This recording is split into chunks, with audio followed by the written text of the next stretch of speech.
C'est impressionnant de voir à quel point, quand j'ai faim, je peux rien faire d'autre. Ma femme me demandait qu'est-ce que tu penses de ça, je ne peux pas prendre de décision si j'ai faim.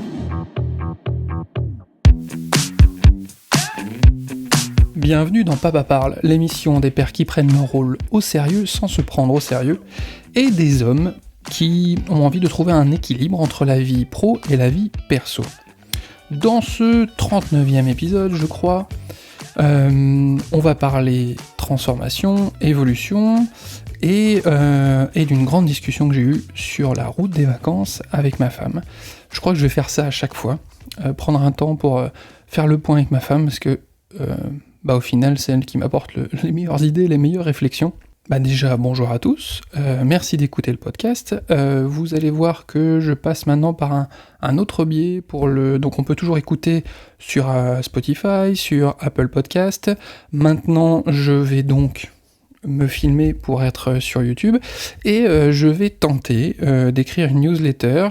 Je vais utiliser l'outil Substack qui permet de tout agréger, et vous allez pouvoir suivre les aventures plus facilement à un seul endroit. Vous pouvez, si vous abonnez à cette news Substack, en fait, recevoir dans votre boîte mail un petit mail quand le nouvel épisode est sorti, et après vous l'écoutez où vous voulez. J'essaierai d'y associer un article avec.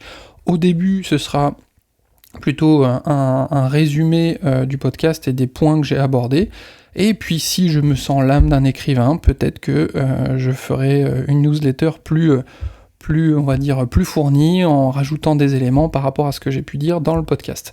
Mais pour l'instant, on va dire la substantifique moelle de Papa Parle, ça reste le podcast. J'ai fait aussi un gros tri dans mes réseaux sociaux, tout ce que, si vous voulez me suivre par rapport à Papa Parle, maintenant il y aura l'Instagram Papa Parle, où il y aura, on va dire, un peu tous les délires de papa, le quotidien de Papa Parle, et des extraits justement du podcast. Et puis, il y aura un autre qui correspond à une activité que j'ai dans la production de contenu, justement, qui s'appelle Peps Media, où là je me concentre sur le fait de produire du contenu pour mes clients, pour augmenter leur visibilité sur les réseaux sociaux et profiter de cette visibilité. Et puis pour les fous furieux, il y a The Peps Life, où là c'est vraiment du gros délire, des tests, etc. Donc ce sera principalement là-dessus que vous pourrez me suivre, et puis donc la vidéo sera normalement disponible sur Substack, et puis aussi sur la chaîne YouTube, Papa Parle. J'avais commencé en faisant n'importe quoi, en mettant sur The Peps Live, j'avais tout mélangé. Maintenant, Papa Parle, ça sera Papa Parle sur tous les réseaux, et ça sera beaucoup plus simple de me suivre. Et donc, pour m'encourager, je vous sollicite, je vous encourage justement à mettre un petit like, un petit pouce, des 5 étoiles, de vous abonner partout, même si vous ne suivez pas, ça donne du courage, ça aide à continuer, et puis voilà. Là, on va commencer directement avec un petit journal de bord par rapport à ce que j'avais dit dans un épisode précédent, où j'ai commencé une transformation. Je l'avais pas cité la dernière fois, mais donc je travaille avec un coach personnel. Sa boîte, c'est, je vais hop là, pour pas faire de bêtises. Voilà, je vais revenir dessus, mais sa boîte c'est Dad Performance, et donc si je l'ai choisi, c'est parce qu'il est spécialisé dans les papas entrepreneurs. Alors au début, je l'ai trouvé sur LinkedIn, et on pourrait se dire que c'est juste un aspect marketing, mais voilà, lui étant papa de 2 enfants, ayant, suite à une blessure, pris du poids, et ensuite fait le choix de se reprendre en main, il est plutôt assez légitime dans ce qu'il propose, et j'avoue que son suivi pour l'instant est de qualité. Ça se passe il y a 3 gros groupes en fait. Il y a une partie alimentation, une partie sport et une partie organisationnelle, où là il est là comme un peu un assistant, où il va m'aider lorsque il y a, quand on a une famille, il y a des changements, il y en a qui sont malades, le planning il change, il module, etc. Et donc là, il va être là pour m'épauler et me dire tiens, tu pourrais faire plutôt à ce moment-là, tu pourrais faire comme ça. Là, en ce moment, c'est les fêtes, donc j'ai pas choisi le meilleur moment pour finalement cette transformation, mais juste là, il est là pour m'épauler, me dire t'inquiète, profite quand même, tu vas pouvoir adapter en faisant ça, ça, ça. C'est-à-dire qu'il me retire toute la charge mentale qu'il pourrait y avoir quand on entame ce type de transformation, et on a déjà finalement un peu un défi qui est on change ce qu'on mange, on change nos habitudes, les habitudes alimentaires sont des habitudes qui sont très très ancrées, donc c'est pas toujours simple, et puis après quand on arrive en repas de famille, il y a une forme de pression sociale qui est pas méchante en soi, mais en fait les gens disent « Ah bah tu bois pas un coup, tu fais un régime, etc. » Et en fait, je fais une diète, effectivement, mais à terme, là je suis je vous expliquerai peut-être un peu plus après, mais je suis en déficit calorique pour perdre du poids, mais de manière raisonnable, mais à terme, je mangerai peut-être un peu plus, mais le but est de continuer à manger comme ça, d'avoir une alimentation plus saine. Mon alimentation, je pense, était pas dégueu, mais je mangeais beaucoup trop en quantité, et peut-être trop sucré aussi. J'avais tendance à tomber là-dessus. Enfin, en tout cas, voilà, donc, date performance, donc c'est Florian Jaffar, ça m'a fait rire d'ailleurs, son nom, je lui ai pas dit, mais là tu vas découvrir si t'écoutes. Jaffar, ça m'a fait rire, ouais, voilà, je me demande si un jour il va me sortir une lampe magique, et il va y avoir un petit génie qui va sortir. Enfin, pour l'instant, il fait office de génie en m'accompagnant, et plutôt un génie positif. Et donc toutes les semaines, on fait un point. Ce que j'aime bien, et après ça plaira pas à tout le monde, mais c'est chiffré, c'est-à-dire qu'il y a des éléments, il y a des KPI, comme diraient ceux qui sortent d'école de commerce, c'est-à-dire des éléments qui permettent de voir factuellement l'évolution. Et pas que sur le poids. Sur le tour de biceps, parce qu'on va avoir des gros bibis, et le tour de taille, donc on prend des photos en essayant de les faire tout le temps dans les mêmes conditions, c'est pas toujours simple quand on se déplace, mais face, profil, dos, pour voir l'évolution, et en fait j'avoue que c'est très encourageant ça, d'avoir cet accompagnement, et d'avoir quelqu'un qui est là derrière nous pour... parce que c'est très facile en fait dès qu'il y a un petit truc qui va de travers en disant bon bah tant pis en fait c'est mort, et on retombe dans ses travers. Là en fait on a tout de suite quelqu'un qui nous fait remonter la pente et repartir sur les bons rails en fait. Je disais dans un épisode précédent, la motivation, la discipline, la motivation elle diminue dans la journée, et puis la discipline, bah, c'est ça qu'il faut tenir, mais d'avoir un coup de main c'est quand même pas mal, surtout pour les débuts, pour entamer le changement. C'est ça qui est le plus dur, c'est là où il y a le plus de friction, où on se dit je vais avoir faim, qu'est-ce que je dois manger, etc. Ce qui a été, je pense, le plus... c'était pas dur, mais un peu relou, c'était de bien identifier ce que je mangeais, de rentrer dans l'application, parce qu'il y a une application dans laquelle on met tout ce qu'on mange, etc., pour être sûr de rentrer dans les calories. Et finalement, je me rends compte que c'est plus dur pour moi d'atteindre les calories qu'il m'a données plutôt que de réduire, parce que je pense que je me prends en jeu, je dois avoir un petit peu d'orthorexie qui traîne par là, où j'ai envie finalement, je l'ai pris au début comme un challenge à manger de moins en moins, mais je me suis très vite rendu compte que je perdais beaucoup d'énergie. Il faut quand même avoir son minimum calorique pour avoir la patate. En tout cas, sur les premières semaines, là je le sens encore, vraiment, le fait de moins... Je devais vraiment digérer tout le temps, ce qui fait que là j'ai beaucoup plus d'énergie de manière générale, et je me sens beaucoup mieux, vraiment. Donc plus de patates.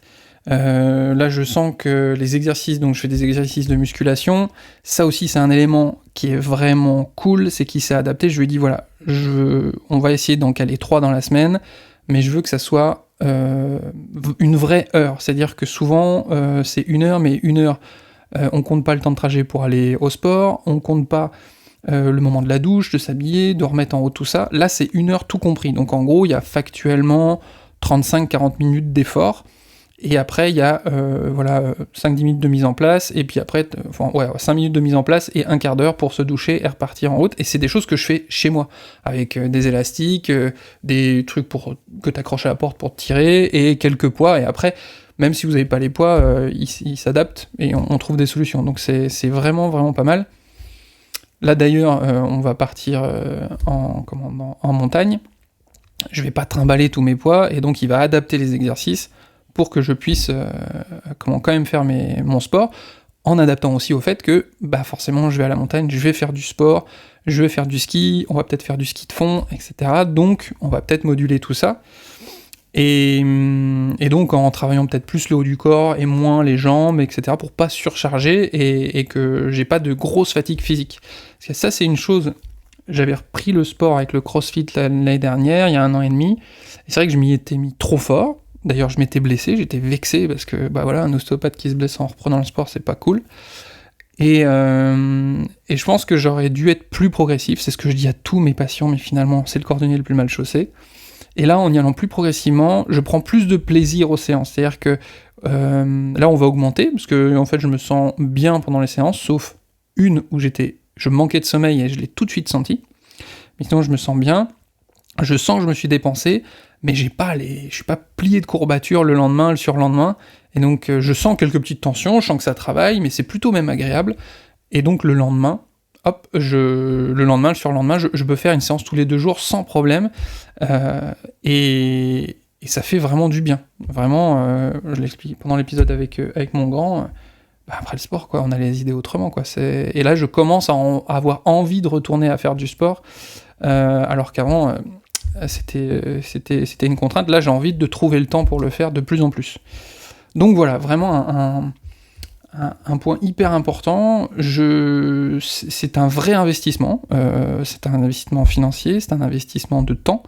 Ça veut dire aussi qu'il faut savoir s'adapter, et que ça peut se faire, je pense, que si la famille est OK avec ce principe-là, qu'on en a bien parlé, et qu'on est accompagné par, si on a une femme ou un mari, qu'on est accompagné par son compagnon pleinement.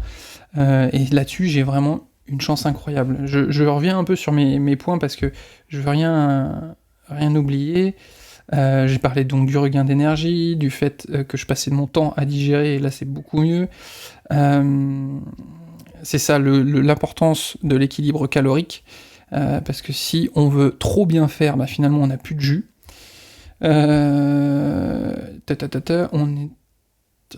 Ah oui, voilà, c'est ça. Et donc l'équilibre dans la famille, il est important à trouver, et c'est que ma femme n'a pas du tout le même profil que moi. Moi, on va dire que je peux très vite tomber sur un profil bûcheron, à prendre du gras ou masse, mais à prendre du poids, etc. Ma femme, elle est épaisse comme un câble de frein à main, et elle peut manger tout et n'importe quoi. Là, après 4 grossesses, là, je pense que on va s'attirer les foudres, parce qu'effectivement, après 4 grossesses, elle est toujours fine, et je pense que là, elle a été très fatiguée, mais dès qu'elle va rebouger, en fait, elle va retrouver, on va dire, sa posture et sa forme habituelle. Et puis on n'a pas du tout les mêmes goûts aussi, quoi.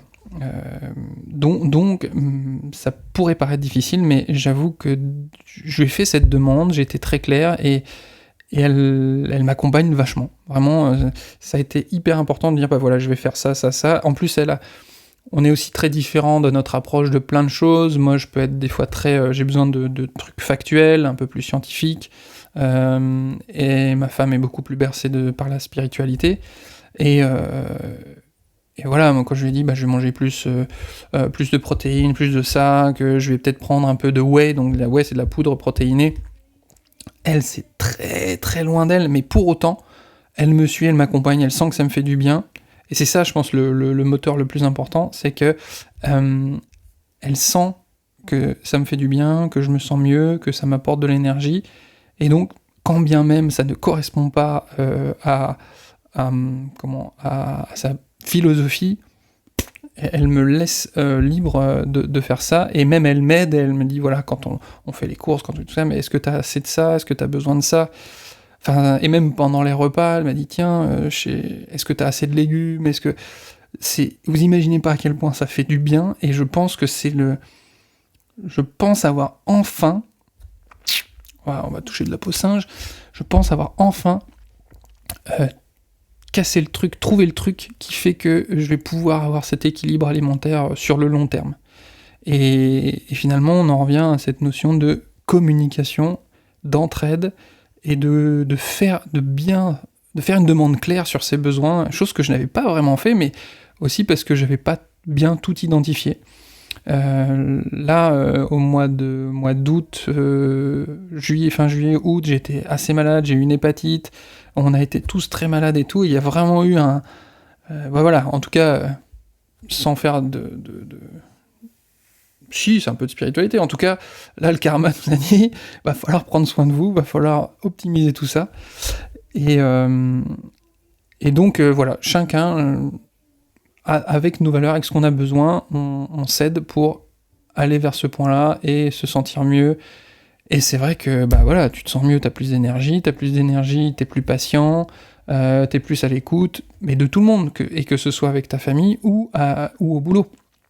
T'es plus efficace, j'arrive à placer des temps de travail beaucoup plus clairs, là j'ai clarifié mon année 2024 sur les objectifs que je voulais atteindre, enfin voilà, je sens que tout est en train de se mettre en place, et finalement, on en revient un peu à la pyramide de Maslow, quoi. C'est-à-dire ça va être compliqué de prendre des décisions importante en haut de la pyramide qui correspond à ce que tu veux accomplir de ta vie, ce que tu veux laisser plus tard, si t'as pas la base avec le sommeil, l'alimentation, l'activité physique, etc. Je pense que avant... C'est pour ça que j'ai eu besoin d'être accompagné. C'est qu'au début, comme tu vois pas trop, t'es un peu dans le flou, eh ben ça fait du bien, tu te reposes dans les mains d'un professionnel, ils disent ce que t'as à faire, et puis petit à petit tu sors du brouillard, et tu vas pouvoir identifier tes vrais besoins, puis même là maintenant au niveau alimentation, j'ai appréhendé un peu mieux l'application, je me rends compte des équivalences, je me permets, voilà, ok, je vais pas mettre du riz, je vais mettre ça, mais je sais que ça correspond à tant, glucides, en macro, etc. Je trouve des solutions qui me correspondent bien, et puis c'est très agréable de pas avoir le ventre rempli complètement tout le temps. Même je le sens dans ma posture, quoi. Quand mon bide il est pas plein, je me tiens plus droit, quoi. C'est évident. Dans les points aussi que je voulais aborder, il y a la notion... Ah oui, ça c'est purement technique au niveau alimentation. Avoir les apports en protéines qui me sont recommandés, mine de rien, faut bouffer de la protéine pour... je me rends compte que je mangeais vraiment pas assez. Et c'est peut-être ça aussi qui fait que quand je fais du crossfit, etc., des fois il y avait une fatigue musculaire qui tenait plus longtemps, etc. C'est que j'avais pas de quoi reconstruire mes muscles. Ça c'est... Mine de rien, si t'as pas le carburant qu'il faut, si t'as pas les briques pour reconstruire tout ça, ça marche moins bien. Ça c'est une évidence. Ouais. Ah oui. Ça, un élément... donc quand j'ai voulu aller trop loin en restriction calorique, j'ai eu des moments où j'ai eu un peu faim, et quand arrive le moment du repas et que j'ai faim, je me suis rendu compte à quel point je n'arrive plus à réfléchir. Mais vraiment, c'est impressionnant de voir à quel point, quand j'ai faim, je peux rien faire d'autre. Ma femme me demandait qu'est-ce que tu penses de ça, je ne peux pas prendre de décision si j'ai faim. C'est bien simple. Ça, je sais pas si c'est pareil pour certains, mais ça fonctionne plus pareil, quoi. Je deviens... j'ai les fils qui se touchent plus, et c'est vraiment presque minute par minute, en reprenant, en mangeant, et là, le cerveau, ça revient, petit à petit. Donc ça aussi, c'est un élément important sur... par exemple, si vous avez des moments où vous allez devoir prendre des décisions, vous allez devoir faire du travail en profondeur, et bien placer ces moments de repas. Évidemment, pas trop chargé, parce que sinon après, t'as envie de dormir, mais voilà. Et donc, par rapport à cette aide entre nous, j'ai vu récemment un sketch de Nawel Madani, et qui en mettait plein les dents à son mari parce que elle parlait de la charge mentale. J'y ai pensé parce que aussi, lors d'un épisode, je disais que j'aidais à la maison, et ma femme m'a repris par rapport à ça, et c'est vrai, je suis pas censé aider, je suis juste censé participer à la vie de la maison comme tout le monde, et c'est vrai que c'est un terme qui est encore ancré pour moi. Mais ouais, voilà, on va y venir, parce que ça a créé toute une réflexion, on a discuté de ça sur la route. Donc, Nawel Madani, elle différencie l'exécution de la planification. Elle dit que la charge mentale n'est pas liée au fait d'exécuter une tâche, mais au fait de planifier les tâches. Elle dit, voilà, si mon mari, je ne planifie pas, je ne lui dis pas de faire, il ne fera jamais. Et à un moment, même pareil, il arrive dans la cuisine pour vouloir aider, puis il est là, où est-ce qu'ils ont caché les couverts ? Le mec il sait pas où sont les couverts, il sait pas où sont les plats.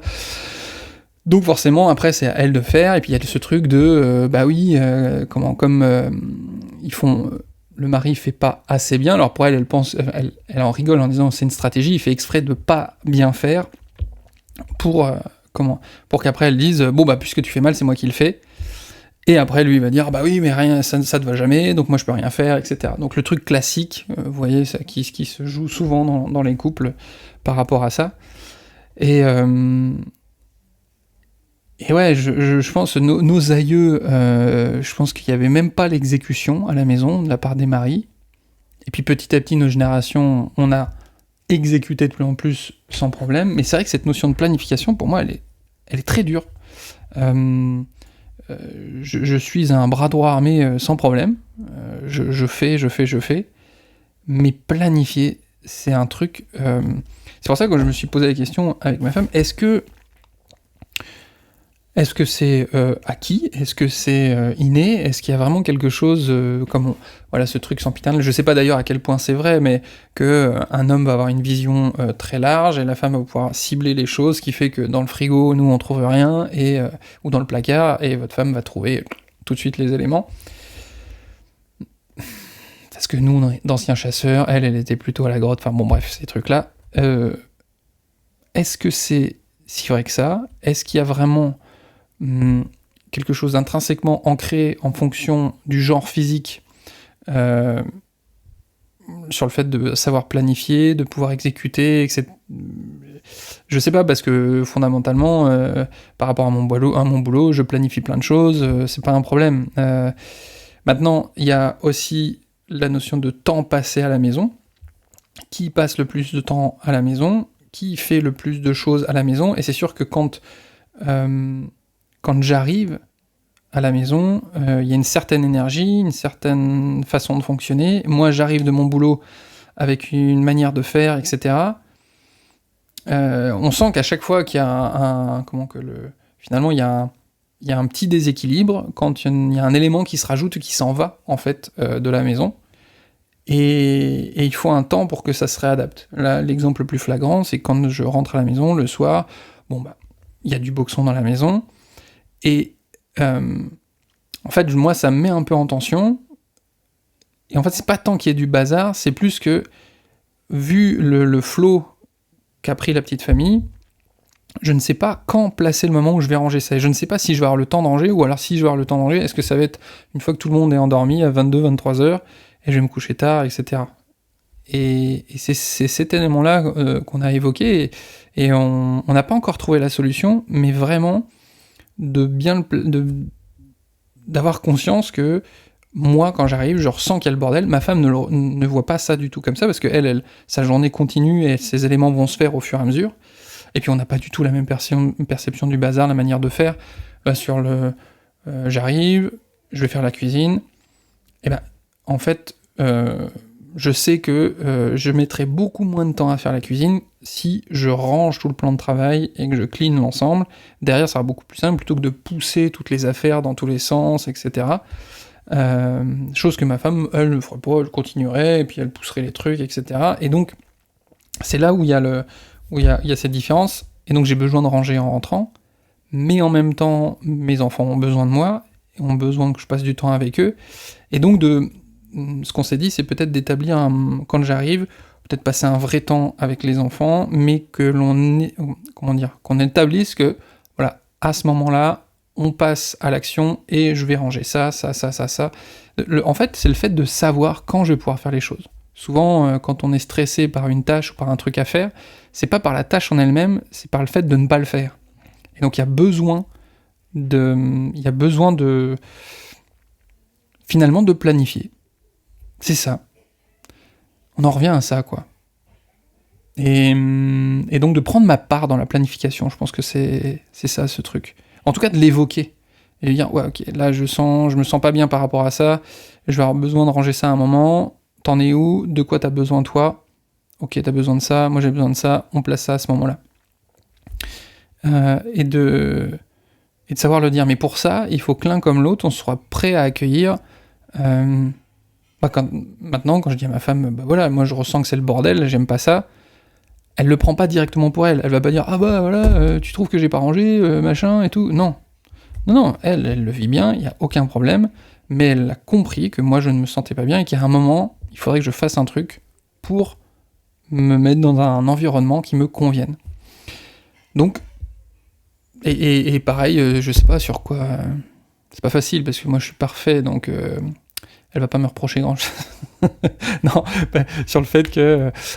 oui, voilà, on a trouvé des solutions sur le planning, parce que clairement, les dates me partent de la tête tout le temps, j'oublie des trucs, et donc on a mis en place, on a finalement mêlé nos deux univers. Moi je suis plutôt un peu plus geek, technophile, et donc on a créé un agenda partagé, où on va pouvoir l'un et l'autre placer les rendez-vous, voir à quel moment on fait ça, comment, etc. Et ça a vraiment bien aidé.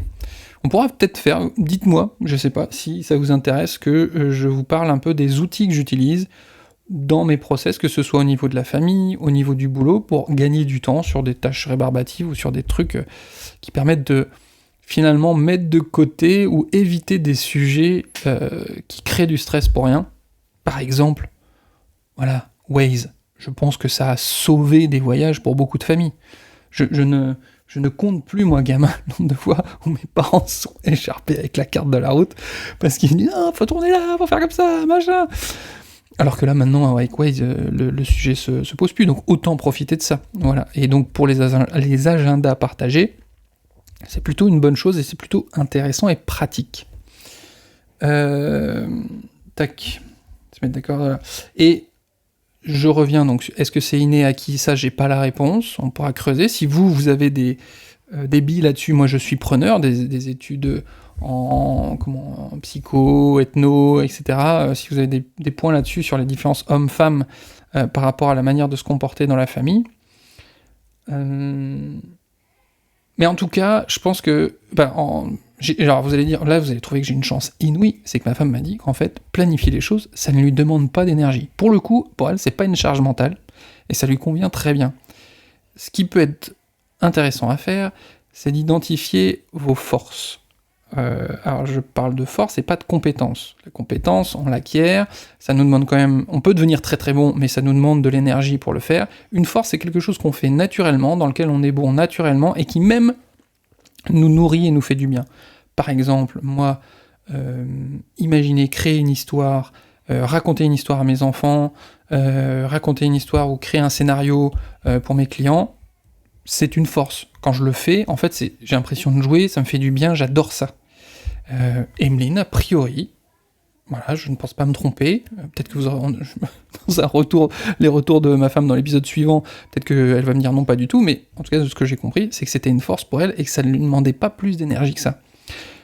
Donc autant identifier les forces, et je pense que c'est illusoire de vouloir être, à l'équilibre dans le couple.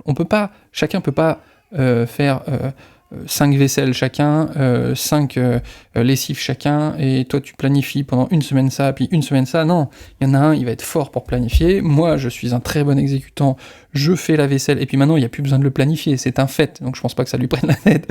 Je fais la vaisselle, je range ça. Donc, et ça, c'est ma force, et je peux le faire très bien, il n'y a pas de problème, je le fais vite, je suis efficace là-dessus. Donc c'est ça, identifiez vos forces, dans lesquelles vous êtes balèze, et exploitez-les au maximum. Après, il y a peut-être des choses où l'un comme l'autre, vous n'êtes pas bon. La question c'est, oui, là pour le coup, peut-être répartir, savoir qui fait quoi. Si vous avez cette chance de pouvoir déléguer, faites-le. Là, par exemple, en tant que chef d'entreprise, un petit tips, c'est que vous avez le droit, avec votre boîte, d'acheter des chèques emploi-service, des CESU, que vous pouvez déduire du chiffre d'affaires de votre boîte, et vous pouvez les utiliser pour votre famille. Et nous, on les utilise pour avoir 2 fois 2 heures de ménage à la maison, et c'est incroyable. Mais c'est une personne qui est efficace, qui fait bien son boulot, qui en 2 heures fait ce que nous, on ferait sûrement en 4, 5, 6 heures, parce que en fait, on serait avec nos enfants en même temps, donc on pourrait pas être aussi efficace vu qu'on serait coupé, etc.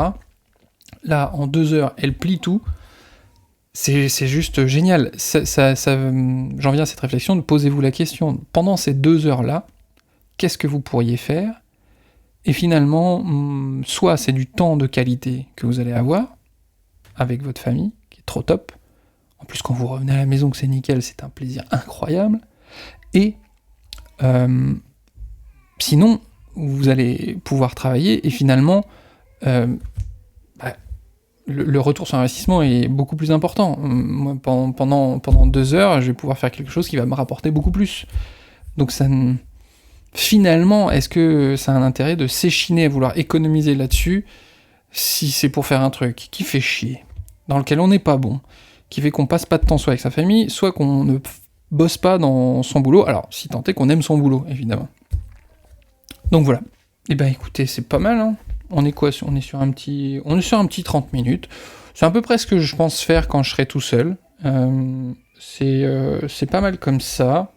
Et puis de toute façon, là je vais y retourner parce qu'on est aujourd'hui le 31. Je pense que je le diffuserai. On fera peut-être. Voilà, il y aura eu une semaine off parce que les fêtes, parce que tout ça. Et comme c'est le 31, on va aller se préparer. Alors on fait un truc simple à la maison. Mais on va aller se préparer, passer un peu de temps avec tout le monde.